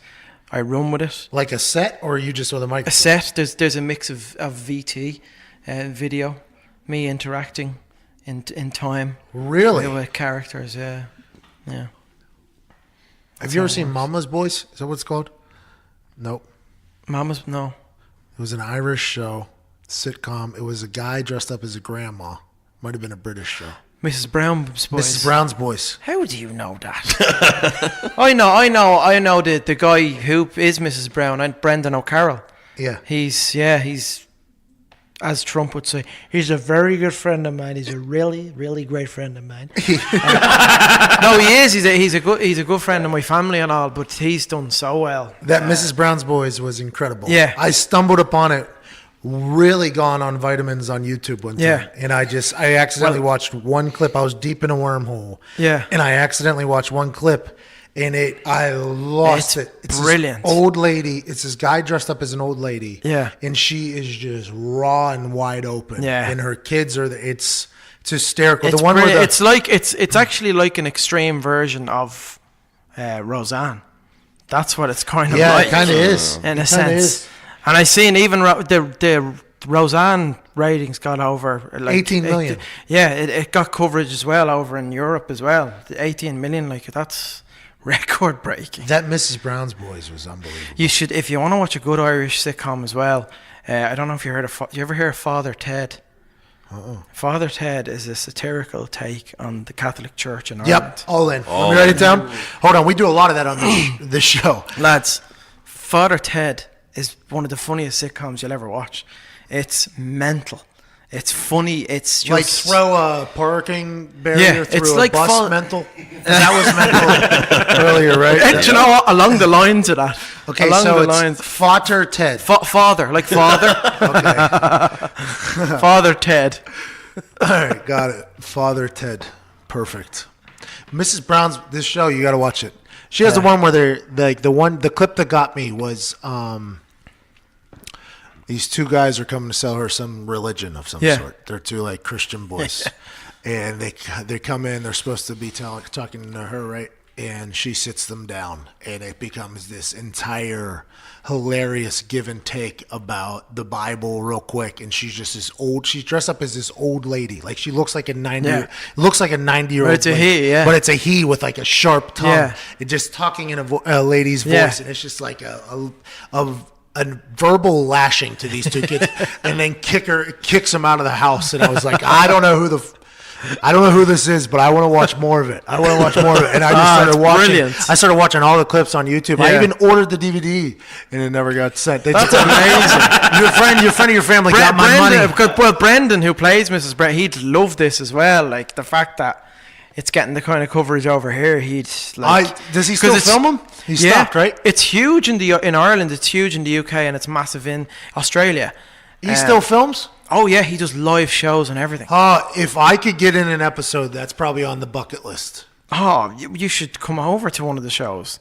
That's probably Definitely. bucket list. This show is incredible. It is absolutely. But this is my bucket list now. This weekend, like. You want to get in WrestleMania, or you want? Oh no, I'm just going to be there. I'm just be there. I'd love to get involved with the. Well, I've been talking to Finn Balor a lot, and I think one of the guys, Gallows and Anderson, they do good impressions. So he said I'll have a little impression off with them. They do impressions. They do impressions of wrestlers. So I'll just do Joe Pesci giving out to them. Like I'd love to do Joe Pesci to the Big Show. What the fuck you doing? I saw him eating sushi. Did you? Today, yeah, at the hotel. I haven't seen one of them. So I said apparently you'd see them all I know over where the they're show. at. I know where they're at. I've seen them all. Stinger, Randy Orton, the whole group. Oh, stop. I know. What Stinger. else is on your bucket list? What's the big theater in Europe? Like here, it's like, or if I ever get to play like Madison Square Garden, for instance, it's like if you ever do Madison Square Garden, it's like you've done. Oh, that's yeah. That's everybody, I assume. In Europe, is there like one like? Yeah, it would be. I mean, there's an arena called the Three Arena in Dublin. The Three Arena. The Three Arena. That was a what else tree would there arena. be? I mean, if you're a musician, Maple, oak, pine. Yeah, Douglas fir. Douglas fir, McAfeeBlockParty.com. I'm sorry, that's on me. But that's the biggest venue. that would be the biggest venue to play. I mean, if you're in Ireland, you don't want to stay in Ireland. You want to get out of here. Do you know what I mean? You want to get out and you want to be big in the UK. And you want to come back to Ireland to see home and then go back. Yeah, come home for Christmas and drink pints of Guinness. That is the way you do it. I don't drink Guinness. Like people who drink Guinness in the summer, that's fucking wrong. You don't drink Guinness. You drink Guinness when it's cold. When's it cold for you guys? You don't ever get snow? Every day. It gets because I forgot that rainstorm that did come in. It was cold as hell. Man, you call football. Madden meets real life football in the high stakes play calling competition. Your call football puts you in control of a real life professional football game. Make the play calls from the app, then watch the offense run it on the field. Two teams full of NFL quality players led by former NFL coach Mike Sherman and former NFL player Merrill Hodge. After every down, fans will have 10 seconds to choose one of three coach-selected play options. Majority rules. Play call with the most votes will be won on the field. Earn points when the play you called was successful. Positive yardage. Touchdown. Lose points if the play you call is unsuccessful. Lost yardage. Turnover. Compete to win over $50,000 in cash prizes, man. Man, I need that money, man. I need something because I lost all that $300 million years ago. It's a game of skill. You'll have to read the defense and game situations to outsmart your friends and win the cash. No kickers or punters. We always go for two. Just the fun parts of football. Season is 3 games long. May 3rd, May 10th, and May 17th. For the first time ever, you won't just watch the action on the field, you control it. The Your Call football season kicks off with live games starting on the 3rd of May. It's free to play for Android and iPhone, so make the right call. Download the Your Call football app today, baby.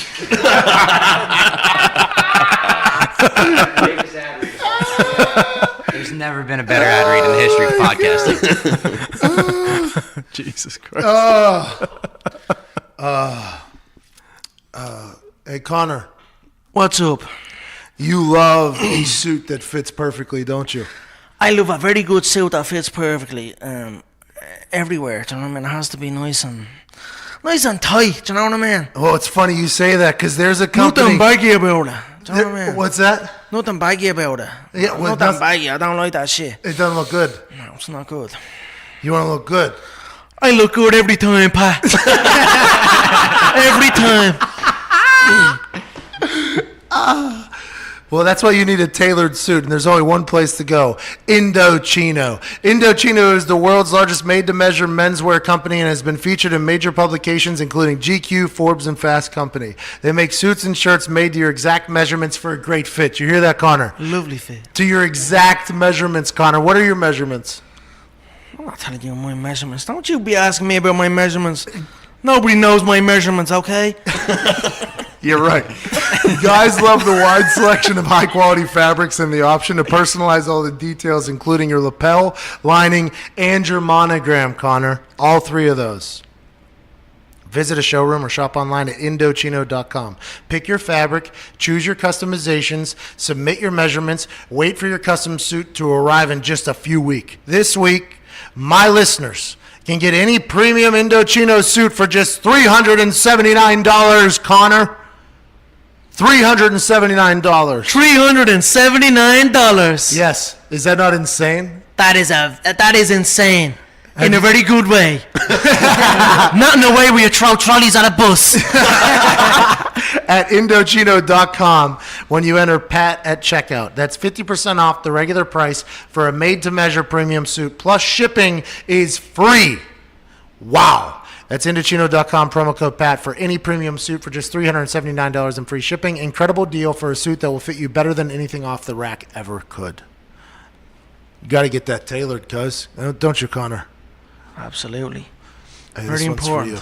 Shout out to Louis Copeland in Dublin. He got Connor his first tailored suit. Oh, really? Yeah. Now I remember going into a shop. He gives me free tailored suits. So he goes, just act like McGregor there for the customers, will you? I like Louis. That's an Italian guy? No, he's Jewish, Irish-Jewish guy. Yeah. Sounds like an Italian move, doesn't it? Copeland. Sounded like an Italian move, didn't it? Easy on the eye ties, all right? Well, I've heard the Irish not great either from today. The conversation I've had. The entire town was trying to break into a safe. Entire town. They took down the IKEA. And It's funny, but it's like village talk between all of us in Dublin because it's such a small country, and it's like Dublin is so small. You hear everything that happens, like you hear who's cheating on who in Dublin. Like you hear all that shit. It's so small. Real. Yeah. What a world. Keep coming at the Italians. Joe Pesci's gonna come in here, fuck you up. I hope not. The Italians. I tell you, I'm not gonna fuck anyone up. I'm fucking retired from acting, pal. You better fucking stop that, all right? I'm gonna go move in the new fucking Scorsese movie, and that's it. That's fucking it. In the Stanley Cup playoffs, anything can happen on any night. And now's your chance to predict the outcome in the Stanley Cup Playoffs Bracket Challenge. Brackets have been a hot topic at Barstool over the last month. Yeah. Yeah, we still have the most exciting playoff series in the world coming up within the week. What? There's nothing more exhilarating in sports than playoff hockey, Pat. I didn't know you were going to say that. I thought we were going a different way, but you are right about that. Guys putting everything on the line at all times in the quest for Lord Stanley's Cup. Up the excitement by Barstool's Bracket and follow along throughout the playoffs. Feidelberg is openly challenging anyone to join his public bracket if you're looking to challenge him. Visit NHL.com/Barstool Bracket. Join our league, compete against fellow Stoolies for a chance to win great prizes, including a trip to the NHL Awards in Las Vegas. You hear that? Ooh.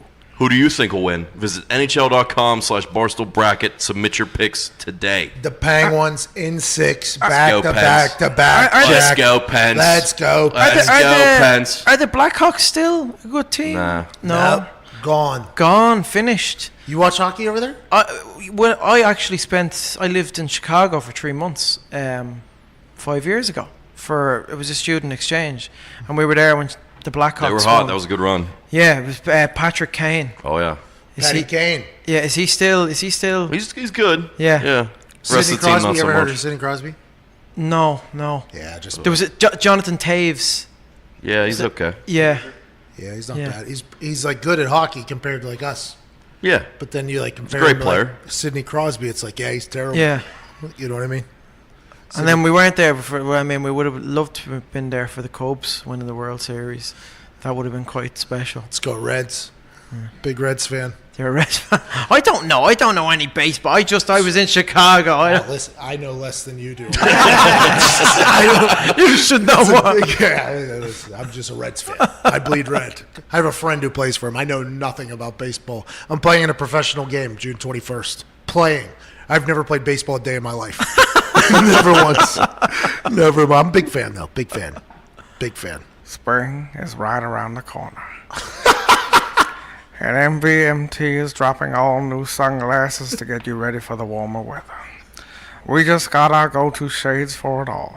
The guys at MVMT don't just make great watches, they also make awesome sunglasses. And they just released a ton of new styles. Here's my problem with sunglasses. I got all these cheap pairs that look terrible, but every time I buy a $200 pair, I feel like I got ripped off. Well, our friends at MVMT, yeah, the watch guys, they kind of felt the same way, so they thought, screw it. How about we make quality, trendy sunglasses at a fair price? These things aren't plastic. They're acetate.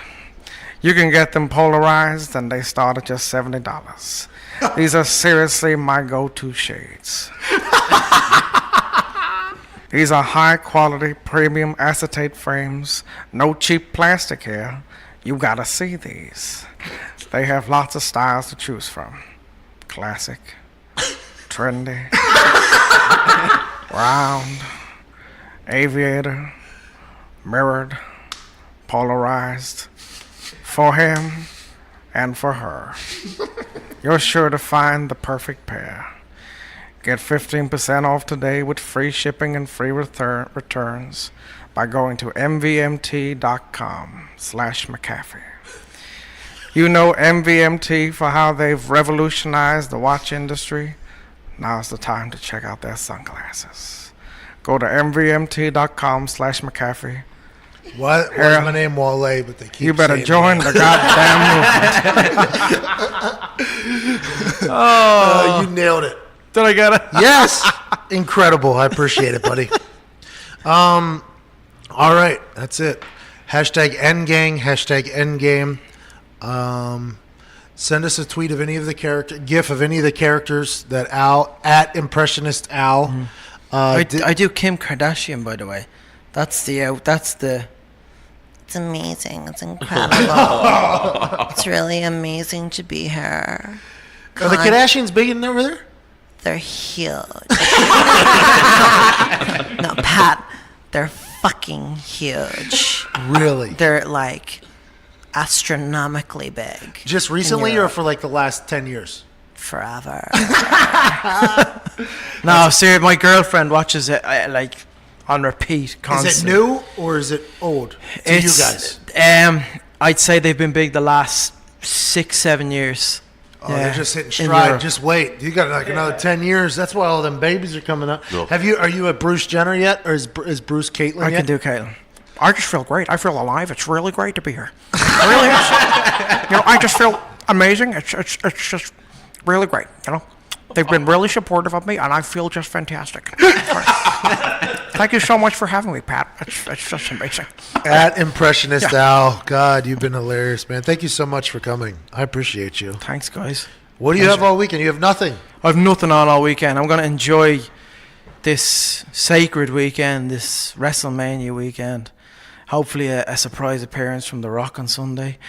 I mean, I'm an Attitude Era guy, early 2000s. Hopefully an American badass Kid Rock entrance from Undertaker. Hell yeah. Yes, that's what I want to see.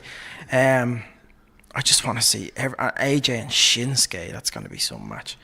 So I don't get that one, but I understand that big time wrestling fans do. yeah, I never got into New Japan. Like I never. Roman and Brock as well. I do Brock, by the way. I'm an ass kicker.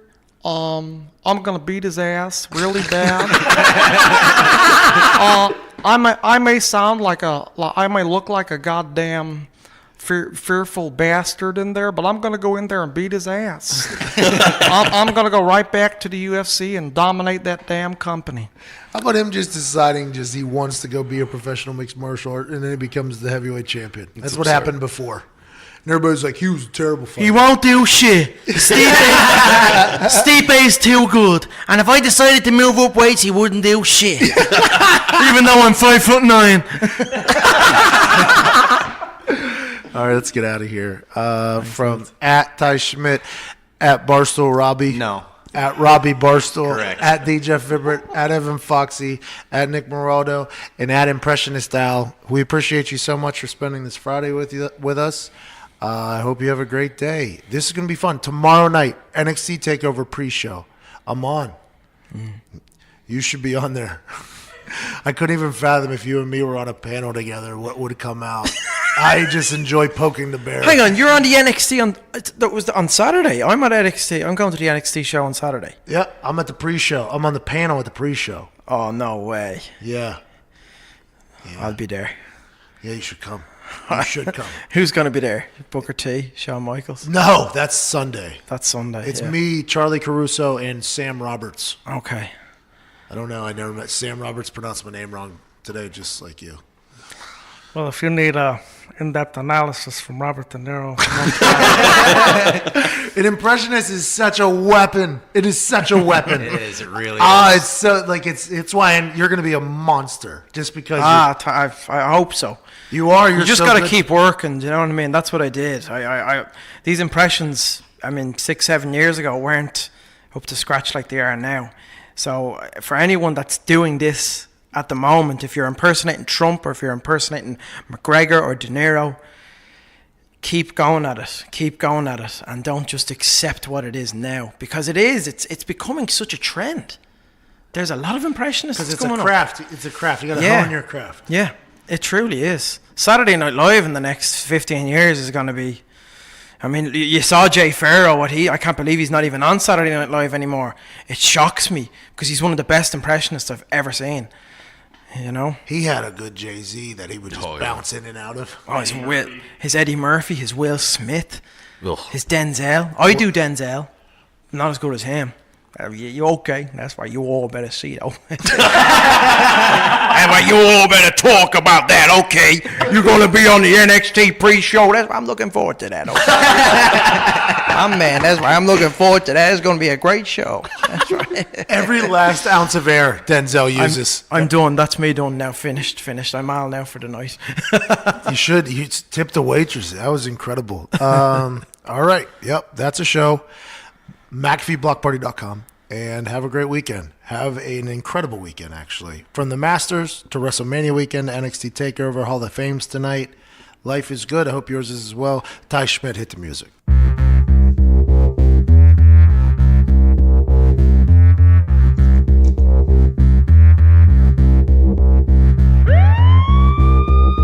And now, the moment you've all been waiting waiting for. He was a high school All-American.